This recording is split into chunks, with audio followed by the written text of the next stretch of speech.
Good morning friends. ये मैं आपका लेक्चर रिकॉर्ड कर रहा हूँ। एस वाई बैफ का डायरेक्ट टैक्स का लेक्चर रिकॉर्ड कर रहा हूँ मैं क्या चैप्टर करने आ रहा हूँ, TDS, tax deducted at source. अब इस चैप्टर में कैसा रहता है, फॉर एग्जाम्पल मैं अगर सर्टेन पेमेंट्स कर रहा हूँ तो आपको कंपलसरी उसमें से एक certain amount of money deduct करके आपको गवर्नमेंट का डिपॉजिट करना पड़ता है as a payment of tax. उसको बोलते हैं हम लोग टीडीएस। ठीक है, अब टीडीएस बहुत सारे तरह के होते हैं। अभी आके सिलेबस में कुछ ही टीडीएस है, जैसे कि TDS on salary. For example मैं किसी जगह जॉब करता हूँ, मेरा जो एम्प्लॉयर रहेगा, जो मेरा मास्टर रहेगा, वो मेरी सैलरी में से एक सर्टेन अमाउंट कट करेगा और गवर्नमेंट को डिपॉजिट कर देगा। ठीक है, तो वो रहेगा टीडीएस ऑन सैलरी। अभी इसको हम लोग इन डेप्थ में पढ़ेंगे। For the TDS on interest other than interest on securities. अब फॉर एग्जाम्पल किसी को बैंक डिपॉजिट पे इंटरेस्ट मिल रहा है, तो फिर उस केस के अंदर जो भी रहेगा इंटरेस्ट, उसमें से एक सर्टेन अमाउंट वो लोग कट करके गवर्नमेंट के पास डिपॉजिट कर देंगे। और जब हम लोग का फाइलिंग का डेट आएगा, तो फाइलिंग के डेट पर हम लोग क्या करेंगे, जो भी हमारा टैक्स अमाउंट आएगा ना, टैक्स पेबल, उसमें टीडीएस कट जाएगा। तो आपका काम इजीली हो जाएगा। पर TDS on payment to contractor and सब कॉन्ट्रैक्टर। तो फॉर एग्जाम्पल मैं किसी कॉन्ट्रैक्टर को पेमेंट कर रहा हूँ, तो उस केस के अंदर भी हमको एक सर्टेन अमाउंट ऑफ मनी को डिडक्ट करके हमको गवर्नमेंट का डिपॉजिट करना पड़ता है। फिर आता है TDS on commission of brokerage. For example मैं किसी ब्रोकर को ब्रोकरेज दे रहा हूँ, तो उस केस के अंदर मेरे को टीडीएस काट के गवर्नमेंट को पे करना पड़ता है। Further TDS on rent. For example एक सर्टेन अमाउंट ऑफ मनी का रेंट मैं पे कर रहा हूँ हर पूरे साल भर में, तो मुझे उस केस के अंदर भी टीडीएस डिडक्ट करके बैंक को गवर्नमेंट को डिपॉजिट करना पड़ेगा। डीडीएम प्रोफेशनल फीस, के बाय फॉर एग्जांपल मैं किसी एक प्रोफेशनल आदमी को हायर कर रहा हूँ, मैं उसको फीस दे रहा हूँ, तो उसके लिए भी मेरे को टीडीएस डिडक्ट करना पड़ेगा। सबकी लिमिट है और सबका परसेंटेज है, और कुछ कुछ एग्जाम्पशन है जिसके अंदर मुझे टीडीएस काटने की जरूरत नहीं है। तो हम पूरा चैप्टर का मैंने ओवरव्यू बता दिया कि चैप्टर में क्या क्या है। अभी पूरा इन डेप्थ में इस चैप्टर में जाता हूँ। तो सबसे पहले मैं जाता हूँ TDS on salary section number 192। अब ये क्या बोलता है, पेयर कौन होना चाहिए। सबसे पहला तो ये कोई भी एम्प्लॉयर होना चाहिए। कौन होना चाहिए, एम्प्लॉयर। अगर आपने इनकम फ्रॉम सैलरी पढ़ेंगे सेम थ्री के अंदर, तो उसके अंदर क्या पढ़ा था हम लोग ने, इनकम फ्रॉम सैलरी में कब जाएगा कोई भी इनकम, जब एम्प्लॉयर और एम्प्लॉय का रिलेशन है तब। तो अगर फॉर एग्जाम्पल मैं एक कंपनी में काम कर रहा हूँ, मेरा एम्प्लॉयर मुझे सैलरी पे कर रहा है, तो उस केस के अंदर वो एम्प्लॉयर पेयर है, तो वो टैक्स डिडक्ट करेगा मेरे बिहाफ पे। पेई कौन होना चाहिए, कोई भी एक एम्प्लॉय होना चाहिए, अब वो चाहे रेसिडेंट हो नॉन रेसिडेंट हो। ये आपने शायद पीजीबीपी में पढ़े होंगे, मुझे मालूम नहीं है, कि अगर मैं नॉन रेसिडेंट को भी सैलरी अगर मैं पे करता हूँ ना, तो उस केस के अंदर टीडीएस कट करना कंपलसरी है। और अगर मैं टीडीएस डिडक्ट नहीं करता हूँ, तो मुझे उसका जो सैलरी का डिडक्शन है प्रॉफिट और गेन वाले हेड के अंदर मुझे नहीं मिलता है। ये आपने पढ़े होंगे, मुझे मालूम नहीं है, अब मैं उसके इन डेप्थ में नहीं जाना चाहता हूँ। फिर आता है जो भी इनकम सैलरी में मेरा चार्जेबल है ना, उस केस के अंदर मेरा टीडीएस कटेगा। अब टीडीएस कितना कटेगा, कितना थ्रेशोल्ड लिमिट है कि उसके ऊपर अप्लाई करना है। Deduct TDS if salary exceed the basic exemption limit of income tax. For example अगर आज की तारीख का स्लैब देखूं तो 0 to 4 है। अगर 4 लाख से ऊपर है तो टीडीएस कटेगा। अगर 4 लाख से नीचे है, जैसे कि 3 लाख सैलरी है, 2.5 लाख सैलरी है, तो उस केस के अंदर टीडीएस नहीं कटेगा। और when tax should be deducted, tax is to be deducted at the time of payment of salary। मतलब फॉर एग्जांपल अभी ना मैं क्या, हम लोग क्या करेंगे, पहले हम लोग देखेंगे पूरी साल की सैलरी कितनी है। फॉर एग्जांपल एक एम्प्लॉय की साल की महीने की सैलरी 20,000 रुपए, तो साल की होती 2,40,000 रुपए, तो वो तो 4 लाख से कम है, तो उस केस में टीडीएस नहीं कटेगा। लेकिन फॉर एग्जाम्पल एक जन की सैलरी 50,000 है और 12 महीने की होती है 60,000, तो 60,000 4 लाख से ज्यादा ही है। तो मैं हर महीने जब 50,000 पे करूंगा ना वो बंदे को, तब तब मेरे को टीडीएस डिडक्ट करना पड़ेगा। अभी रेट क्या है, जो भी हमारा नॉर्मल स्लैब रेट है ना, 5%, 10%, 15%, 20%, वो हिसाब से कटेगा। अब फॉर एग्जाम्पल मुझे मालूम है कि हाँ भाई मेरी 6 लाख की इनकम है, तो 5% से टीडीएस हर महीने कट के जाएगा। फॉर एग्जाम्पल 50,000 पहले महीने भरा तो 2,500 टीडीएस जाएगा, फिर दूसरे महीने में 2,500, ऐसा करते करते सो एंड सो जाएगा। तो पेयर कौन होना चाहिए, एम्प्लॉय होना चाहिए। पे कौन होना चाहिए, एम्प्लॉय, चाहे रेसिडेंट हो गया नॉन रेसिडेंट हो। फिर कितना थ्रेशोल्ड लिमिट है, अगर बेसिक एग्जाम्पशन से कम है, बेसिक एग्जाम्पशन से कम है तो नहीं कटेगा, बेसिक एग्जाम्पशन से ऊपर है तो कटेगा आपका। मतलब फॉर एग्जांपल अभी जो नया बिल आया है, जो नेक्स्ट ईयर के लिए आया है, तो अगर 4 लाख से मेरी कम इनकम है तो कटेगा, वरना फिर 4 लाख से कम है तो नहीं कटेगा, और अगर 4 लाख से ज्यादा है तो फिर कट होगा। और कब कट होगा, जब हम सैलरी पे करें तब। और क्या रेट पे, जो भी हमारा नॉर्मल स्लैब रेट है वो 5, 10, 15% जो भी रहेगा वो। फिर आता है, हम लोग अगले सेक्शन में जाते हैं, TDS on interest other than interest on securities. For example, अभी ये जान लो, ये अलग सेक्शन में कवर है, इंटरेस्ट ऑन सिक्योरिटीज अलग सेक्शन में। फॉर एग्जांपल, किसी को बैंक एफडी पे इंटरेस्ट मिल रहा है, फिक्स डिपॉजिट हो गया, रिकरिंग डिपॉजिट हो गया, तो उस केस में टीडीएस कटेगा। अब पेयर कौन होना चाहिए, पहली बात तो ये कि कोई भी person other than individual HUF, ठीक है। और अगर इंडिविजुअल एचयूएफ है तो उसकी बुक्स ऑफ अकाउंट्स ऑडिट होनी चाहिए तो ही टीडीएस कटेगा। अब फॉर एग्जांपल, अगर बैंक कंपनी को अगर दे रहा है इंटरेस्ट, बैंक में बैंक एफडी के अंदर इंटरेस्ट दे रहा है, तो कंपलसरी टीडीएस कटेगा। लेकिन अगर वो इंडिविजुअल को दे रहा है, अगर इंडिविजुअल की बुक्स ऑफ अकाउंट्स ऑडिट हो रही है तो ही उसके लिए टीडीएस कटेगा, वरना टीडीएस कटेगा नहीं। पे ही कौन होना चाहिए, कोई भी रेसिडेंट होना चाहिए। अभी क्या क्या होना चाहिए, interest other than interest on securities, क्या क्या आएगा, बैंक डिपॉजिट पे इंटरेस्ट है तो टीडीएस कटेगा, पोस्ट ऑफिस पे इंटरेस्ट मिल रहा है तो कटेगा, कोऑपरेटिव सोसाइटी डिपॉजिट भी कटेगा। अब क्या थ्रेशोल्ड लिमिट है, if pair is banking company, post office, banking company, banking cooperative society, अगर एक सीनियर सिटीजन है, अगर उसको 50,000 से ज्यादा का अगर इंटरेस्ट देंगे तो टीडीएस कटेगा, वरना फिर नहीं कटेगा। और नॉर्मल केस में जो 60 ईयर से कम है, सीनियर सिटीजन का मतलब क्या, जिसकी एज 60 ईयर से ज्यादा है।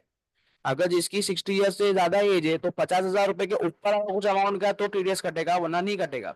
और नॉर्मली जो 60 के अंडर वाले उनके लिए 40,000 का थ्रेशोल्ड लिमिट है, कि अगर फॉर एग्जाम्पल 50,000 रुपए अगर एक नॉर्मल इंसान को मिल रहा है लेस देन 60 ईयर वाले को, तो टीडीएस कटेगा। लेकिन अगर सीनियर सिटीजन को 50,000 मिला तो नहीं कटेगा, क्योंकि सीनियर सिटीजन को 60,000 मिल रहा है, टीडीएस कंपलसरी कटेगा। अभी ये तो पता है कि नॉर्मल बैंकिंग कंपनी है तो क्या, लेकिन अगर अदर देन बैंकिंग कंपनी है तो फिर अगर 5,000 भी मिलता है ना, 5,000 के ऊपर, ये जो 5,000 है ना, ये आपका ये हो गया interest on securities. For example, किसी ने कोई कंपनी के डिबेंचर्स खरीदा, डिबेंचर्स पे आपको 5,000 से ज्यादा का इंटरेस्ट मिला तो टीडीएस कंपलसरी कट होगा, अदरवाइज नहीं कटेगा। अब टीडीएस कटेगा कब, जब पेमेंट हो रहा है तब। फॉर एग्जाम्पल, एक बैंक हर महीने इंटरेस्ट दे रही है एक सीनियर सिटीजन को, और मान लो पूरे साल भर में इतना इंटरेस्ट आने वाला है, तो जब जब पेमेंट होगा ना, तब तक टीडीएस कटेगा और गवर्नमेंट को डिपॉजिट करना पड़ेगा। अब कितना आपका परसेंटेज है, अ- अगर फॉर एग्जाम्पल 50,000 रुपए से ज्यादा का इंटरेस्ट मिल रहा है एक सीनियर सिटीजन को, तो 10% कटेगा। और अगर 40,000 से ज्यादा अंडर 60 वालों को मिल रहा है तो भी 10% कटेगा। अब फॉर एग्जाम्पल, किसी ने पैन फर्निश नहीं करा, पैन फर्निश करना भूल गया, तो 20% कटेगा, ज्यादा ज्यादा अमाउंट कटेगा। ठीक है, तो ये पहले दो हो गए आपके, एक सैलरी हो गया, एक इंटरेस्ट ऑन बैंक डिपॉजिट, और इंटरेस्ट ऑन सिक्योरिटीज। फिर आते हैं हम लोग अगले उस पे, TDS on payment to contractor and सब contractor, section number 194C। For example, मैं कॉन्ट्रैक्टर को पेमेंट दे रहा हूँ तो उस केस के अंदर भी टीडीएस कटेगा। अब पेयर कौन कौन होना चाहिए, सेंट्रल गवर्नमेंट हो सकता है, स्टेट गवर्नमेंट हो सकता है, कोऑपरेटिव सोसाइटी हो सकता है, ट्रस्ट हो सकता है, यूनिवर्सिटी हो सकता है, फॉर्म, मतलब अदर देन इंडिविजुअल एचयूएफ रहेगा ना तो लोग कंपलसरी काटना पड़ेगा। लेकिन अगर इंडिविजुअल एचयूएफ है, अगर उन लोग की बुक्स ऑफ अकाउंट्स ऑडिट हो रही है तो ही एप्लीकेबल है टीडीएस कट करना, होना वह एप्लीकेबल नहीं है। पे ही कौन होना चाहिए, कोई भी रेसिडेंट आदमी, नॉन रेसिडेंट इसमें नहीं आएगा। अब पेमेंट क्या हो सकता है, कि रेसिडेंट कॉन्ट्रैक्टर को दे रहा है, सब कॉन्ट्रैक्टर को दे रहा है, including supply of labour for carrying out any work. ठीक है, अब कितना थ्रेशोल्ड लिमिट है, अगर मेरा सिंगल लिमिट एक्सीड 30,000, कितना एक्सीड होना चाहिए 30,000 से, और एग्रीगेट पेमेंट 1 लाख से ज्यादा होना चाहिए, कोई भी एक, या तो तुम एक टाइम में 30,000 से ऊपर का पेमेंट दे रहे हो, या तो तुम पूरा जो तुम्हारा पेमेंट है ओवरऑल पेमेंट वो 1 लाख से ज्यादा है, तो टीडीएस कटेगा, ना फिर नहीं कटेगा। अब टीडीएस कब कटना चाहिए, tax is to be deducted at the time of payment or at the time of credit of such sum to the account of the contractor which is earlier। या तो उसके अकाउंट में जब क्रेडिट होगा तब, या तो जब हम लोगों ने पेमेंट किए तब, कोई जो भी पहले रहेगा उस केस के अंदर। अब फॉर एग्जाम्पल, मैंने चेक बना के दे दिया, ठीक है, उसके अकाउंट में बाद में क्रेडिट हुआ, तो जो भी फीचर्स अर्लियर रहेगा वो हिसाब से आपको टैक्स डिडक्ट करना पड़ेगा। अब कितना रेट है, इंडिविजुअल एचओएफ कॉन्ट्रैक्टर है या सब कॉन्ट्रैक्टर है तो 1%, अदर देन इंडिविजुअल एचओएफ है तो फिर 2%। और अगर कॉन्ट्रैक्टर सब कॉन्ट्रैक्टर ट्रांसपोर्ट बिजनेस में और उसने टाइम भी फर्निश किया है तो कुछ भी नहीं कटेगा। ठीक है, तो ये आपका था कॉन्ट्रैक्टर वाला। Further TDS on commission of brokerage, देखो ये चैप्टर बहुत इजी है, अगर ये आएगा इसमें स्ट्रेट फॉरवर्ड क्वेश्चन आएगा 5-10 मार्क के लिए जो भी आएगा, और एकदम आपके लिए चैप्टर इजी है, फटाफट हो भी जाएगा। रेट याद रखने का और लिमिट याद रखने की है, और कुछ याद नहीं रखना है। अब TDS on commission of brokerage, for example मैं किसी एक ब्रोकर को हायर किया, मैंने बोला मुझे मेरा फ्लैट भाड़े पे देना है, तो मैं उसको ब्रोकरेज दे रहा हूँ, तो उस केस में टीडीएस कटेगा। या फॉर एग्जांपल कोई भी एक इंसान किसी को कमीशन दे रहा है, गुड्स बेचने के लिए हो गया या कोई भी चीज, तो उसमें भी कमीशन कटेगा। अगर एक आदमी अदर देन इंडिविजुअल एचयूएफ है तो उसको तो कंपल्सरी कट करना है। और अगर एक इंसान इंडिविजुअल है या एचयूएफ है, अगर उसके बुक्स ऑफ अकाउंट्स ऑडिट हो रही है तो ही टीडीएस कटेगा, ना नहीं कटेगा। अब पे कौन होना चाहिए, कोई भी रेसिडेंट आदमी। अब क्या बोला है, पेमेंट क्या क्या है, payment made by way of commission other than insurance commission, insurance commission के लिए अलग से आपका सेक्शन है। और brokerage except payable by BSNL MTNL और दे फ्रेंचाइज, अगर कोई बीएसएनएल एमटीएनएल का भर रहा है ना, तो वो नहीं है, इस पे टीडीएस नहीं कटेगा। और अगर मैं इंश्योरेंस कमीशन पे कर रहा हूँ ना, तो ये सेक्शन में कवर नहीं, ये अलग से इसका सेक्शन है। ठीक है, अगर मैं 15,000 से ज्यादा का ब्रोकरेज दे रहा हूँ या कमीशन दे रहा हूँ तो टीडीएस कटेगा, ना नहीं कटेगा। अब टीडीएस कब कटना चाहिए, या तो पेमेंट हो गया हो तब, या तो क्रेडिट हो गया हो तब, विच एवर इज अर्लियर। अब कितने रेट पे कटना चाहिए, एट द रेट 5%। ठीक है, फिर फर्दर बोल रहा हूँ TDS on rent. TDS on rent, TDS on rent में ना अदर देन इंडिविजुअल एचयूएफ रहेगा तो कंपलसरी कट करना है। लेकिन अगर इंडिविजुअल है और अगर एचयूएफ है तो उसकी बुक्स ऑफ अकाउंट्स अगर ऑडिट होगी तो ही आपका टीडीएस कटेगा, ना नहीं कटेगा। अब पे कौन होना चाहिए, कोई भी रेसिडेंट आदमी। अगर एक स्पेसिफाइड लिमिट तक अगर मैं पेमेंट कर रहा हूँ तो ही टीडीएस कटेगा, ना फिर नहीं कटेगा। अब इन रेंट किसी के लिए भी हो सकता है, लैंड बिल्डिंग हो गया, प्लांट मशीनरी हो गया, या फिर फर्नीचर हो गया, कोई भी चीज के लिए हम लोग रेंट भर रहे हैं तो कंपल्सरी आपको टीडीएस कट करना पड़ेगा। अगर पूरे साल में 2,40,000 से ज्यादा का रेंट भर रहा हूँ तो टीडीएस कटेगा, ना नहीं कटेगा। अब जो नया बिल आया है नेक्स्ट ईयर के लिए, उसमें लिमिट हो गई 6 लाख। ये खाली इन्फॉर्मेशन के लिए बता रहा हूँ, बाकी आपकी जो बुक में लिखा हुआ है वही पढ़ के जाना, तो वही एग्जाम के हिसाब से आपका वो रहेगा। अब कब कटना चाहिए, या तो पेमेंट के टाइम पे या तो जब क्रेडिट हुआ है, विच एवर इज अर्लियर। अगर प्लांट एंड मशीनरी है तो 2% टीडीएस कटेगा। फॉर एग्जाम्पल मैं 2.5 लाख रुपए रेंट दे रहा हूँ प्लांट मशीनरी का, तो 2.5 लाख का 2% कटेगा। लेकिन अगर लैंड बिल्डिंग और फर्नीचर फिटिंग्स है ना, तो 10% कटेगा। ठीक है, अब इसके बाद ना हम लोग पढ़ेंगे TDS on professional fees. For example मैंने किसी प्रोफेशनल को हायर किया, मैं उससे कुछ भी काम करवाऊँ, जैसे कि मैंने ऑडिटर को हायर किया, मैं उससे ऑडिट उसको ऑडिट फीस देता हूँ, तो उस केस में टीडीएस कटना कंपलसरी है। अगर अगर अदर देन इंडिविजुअल एचयूएफ जैसे कंपनी हो गया, फर्म हो गया, उन लोगों को कंपलसरी टीडीएस काटना पड़ेगा। लेकिन अगर एक इंसान इंडिविजुअल एचयूएफ है, अगर उसके बुक्स ऑफ अकाउंट्स ऑडिट हो रही है तो ही टीडीएस कटेगा, ना नहीं कटेगा। और कोई भी रेसिडेंट आदमी होगा उसके लिए टीडीएस कट करना एप्लीकेबल हो जाएगा। ठीक है, अब स्पेसिफाइड लिमिट मैं आपको बता रहा हूँ कितना है। अगर मैं 30,000 से ज्यादा का पेमेंट दे रहा हूँ, कितना, 30,000 से ज्यादा का पेमेंट दे रहा हूँ मैं प्रोफेशनल फीस, तो उस केस में टीडीएस एप्लीकेबल होगा। इसमें और भी बहुत सारे लिमिट है, लेकिन आपके बुक में सिर्फ यही एक लिमिट है 30,000 वाला। ठीक है, अगर 30,000 से ज्यादा मैं पेमेंट कर रहा हूँ तो कंपलसरी टीडीएस कट करना जरूरी हो जाएगा। अगर मैं कॉल सेंटर को दे रहा हूँ पैसा, कॉल सेंटर रिसीवर है, तो 2% कटेगा, और अदर केसेस में 10%। अब देखो मैं ना ये जो भी सेक्शन है ना, मैं इसका एक शॉर्टकट बता रहा हूँ आपको, तो आपको याद रहेगा, क्योंकि अगर कभी सम के अंदर पेयर के ऊपर मैं आपको एक शॉर्टकट बताता हूँ पूरा। ये जो है ना, ये आपका अचीज ट्रांजेक्शन है, अचीज ट्रांजेक्शन। अगर इसमें अगर इंडिविजुअल और एचयूएफ का आया आपको क्वेश्चन के अंदर के इंडिविजुअल पेयर है या एचयूएफ पेयर है, तो एक ही चीज याद रखना, अगर उनकी बुक्स ऑफ अकाउंट्स ऑडिट हो रही है तो ही आप टैक्स डिडक्ट करोगे, वरना फिर आप नहीं डिडक्ट करोगे। मैंने आपको इजी शॉर्टकट बता दिया हूँ। अगर अदर देन एचयूएफ इंडिविजुअल है ना, तो उस केस के अंदर तो कट करना ही पड़ेगा। लेकिन अगर इंडिविजुअल एचयूएफ है तो जिसकी accounts books of accounts audit हो रही है उसको ही, 192 में ये चीज नहीं है, ये वाले में नहीं है, लेकिन ये जो भी है ना आपका 5 सेक्शन, ये पांचों में ये चीज है। ठीक है, अभी मैं आपको एग्जामेशन बढ़ा देता हूँ क्या क्या एग्जामेशन है। और सर आपको इसमें सिर्फ लिमिट याद रखने का है और रेट याद रखने का है, बाकी चैप्टर बहुत इजी, इजीली आप कर सकते हो, बहुत हार्ड नहीं है कुछ भी। अभी कुछ कुछ सर्कमस्टेंसेस ऐसे ना जिसके अंदर टीडीएस कट करना ही नहीं है। अगर फॉर एग्जाम्पल मैं गवर्नमेंट को अमाउंट भरता हूँ या गवर्नमेंट बॉडी को देता हूँ या फिर मैं आरबीआई को पेमेंट देता हूँ तो टीडीएस कट करना जरूरी नहीं है। अगर मैं नोटिफाइड म्यूचुअल फंड में इन्वेस्ट कर रहा हूँ तो उसमें भी टीडीएस कट करना जरूरी नहीं है। और अगर मेरे पास नो डिडक्शन का सर्टिफिकेट है इनकम टैक्स के अंदर तो उसमें टीडीएस कट करना एग्जेम्प्ट है, नहीं करने का है। अगर मैं स्टेट और सेंट्रल फाइनेंशियल कॉर्पोरेशन को भर रहा हूँ पेमेंट पेमेंट दे रहा हूँ तो उसमें टीडीएस कट करना जरूरी नहीं है, करना ही नहीं हमको। अगर मैं एडवर्टाइजिंग एजेंसी को कर रहा हूँ प्रिंट मीडिया या तो फिर इलेक्ट्रॉनिक मीडिया को तो भी टीडीएस कट नहीं करना है। अगर इंटरेस्ट क्रेडिट हुआ है या पेड हुआ है बैंक्स और बैंकिंग कंपनी से या लाइफ इंश्योरेंस कॉर्पोरेशन यूटीआई या फिर कोई दूसरा इंश्योरेंस कंपनी से, एनएससी, किसान विकास पत्र, ये सब जो भी लिस्ट दी हुई है ना, तो इस केस के अंदर भी टीडीएस कट नहीं करना है। ठीक है, तो इसे आपको लिस्ट पूरी याद करनी पड़ेगी। अभी आके मैं एक या दो क्वेश्चन सॉल्व कर लेता हूँ तो ये चैप्टर पूरा खत्म हो जाएगा। ये चैप्टर में मैं आपको एक ही चीज बोलता हूँ, खाली पेयर का ध्यान रखना। लेकिन पेयर का यार आपको शॉर्टकट बता दिया हूँ। इंडिविजुअल एचयूएफ है तो देखने का है कि बुक्स ऑफ अकाउंट ऑडिट हो रही है कि नहीं हो रही है। अगर नहीं हो रही है तो फिर नहीं कटेगा, और हो रही तो फिर कट होगा। समझे कि नहीं? ठीक है, तो मैं अभी आगे बढ़ता हूँ आपके साथ। क्वेश्चन पढ़ रहा हूँ मैं। Examine the applicability of tax deduction at source in the following situation.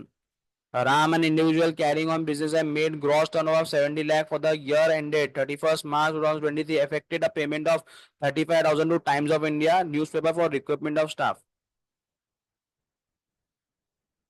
तो इस केस के अंदर क्या होगा कि मैं कॉन्ट्रैक्टर को पेमेंट दे रहा हूँ बराबर, तो टीडीएस कट होगा क्योंकि 30,000 से ज्यादा है वन टाइम पेमेंट। 1 लाख तो भूल जाए, क्रिकेट पेमेंट है ही नहीं, 30,000 से ज्यादा ही है तो आपका टीडीएस कट होगा। कॉल सेंटर वाले केस में कितना था? 2% था, मैंने आपको बताया था। ये देखो वही चीज लिखी हुई है, 30,000 से ज्यादा है और 2% है तो टीडीएस कट होगा। Further, Block Craft private limited has paid a sum of 1.5 crore to Manthan C and F limited towards clearing and forwarding charges। तो ये भी देख लेता हूँ एक बार।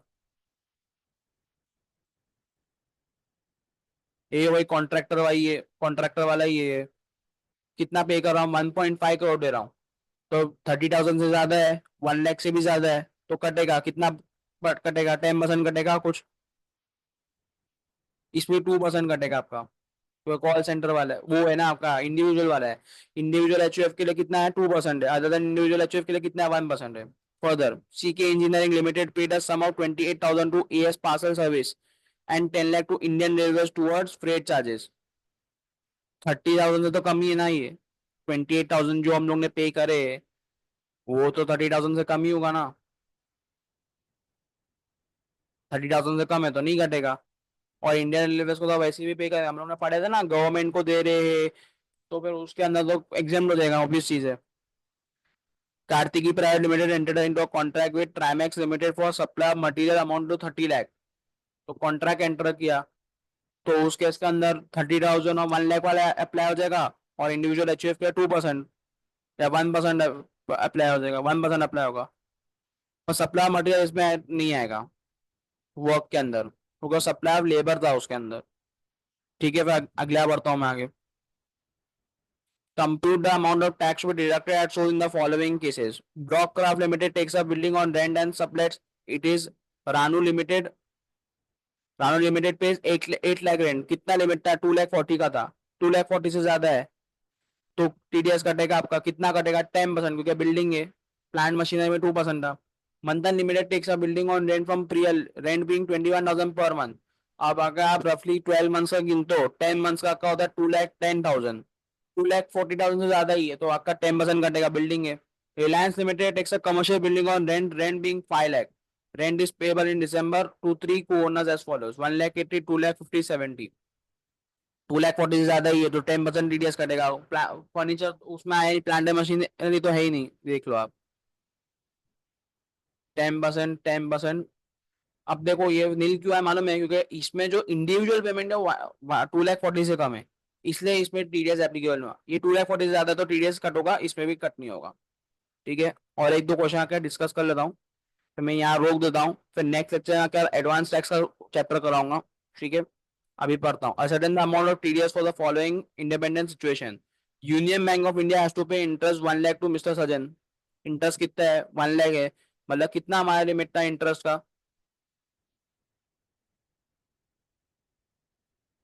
तो इंटरेस्ट का जो लिमिट था उससे तो ज्यादा ही एक्सीड कर दिया ना, 50-40,000 से ज्यादा एक्सीड करा है, तो उस केस के अंदर टीडीएस कटेगा। ठीक है, 10% @10%। फिर कितना बोला? Union Bank has to pay interest of 2 lakh to current limited. ठीक है, फिर आता है Union Bank of India has to pay interest ₹4,000 to mister Salman on time deposit. Bihar rubber limited has to pay rent of 20,000 per to warehouse own by state government. State government को कोई payment देते तो उसमें TDS cut करना जरूरी नहीं है, cut करना ही नहीं, एग्जेम्प्टेड। ठीक है, Bihar rubber limited has to pay sum of 2,50,000 to an engineer. ये प्रोफेशनल फीस हो गया, तो इसमें टीडीएस कट होगा। Mister Surya has to pay 20,000 as professional charges. ये 30,000 से ज्यादा तो है नहीं, तो कटेगा ही नहीं। अब ये देखो, इंटरेस्ट 40,000 से ज्यादा है तो टीडीएस कटेगा। कितना कटेगा? 10%। इंटरेस्ट 40,000 से ज्यादा है तो इसमें टीडीएस कटेगा। अब इन लोग ने क्या बोले? 40,000 से कम है, 4,000 ही दे रहे ना खाली, तो नहीं कट होगा। गवर्नमेंट को पेमेंट कर रहा हूँ तो भी नहीं कटेगा। प्रोफेशनल फीस 30,000 से ज्यादा है तो कट होगा। प्रोफेशनल फीस 30,000 ज्यादा है तो 10% पे कट होगा, और 30,000 से कम है तो कटेगा ही नहीं। ठीक है, तो अब ये चैप्टर में खाली ओवरऑल यही है कि रेट याद रखो, और जो भी थ्रेशोल्ड लिमिट है वो याद रखो। और मैंने आपको पेयर का तो मैंने आपको बड़ा शॉर्टकट बता ही दिया हूँ। ठीक है, बाकी सारे हम आप खुद ट्राई करना। तो that's it for day. Thank you so much. Like करो, शेयर करो, सब्सक्राइब करो, रिलेटेड कमेंट थी तो बताना। Bye bye, take care.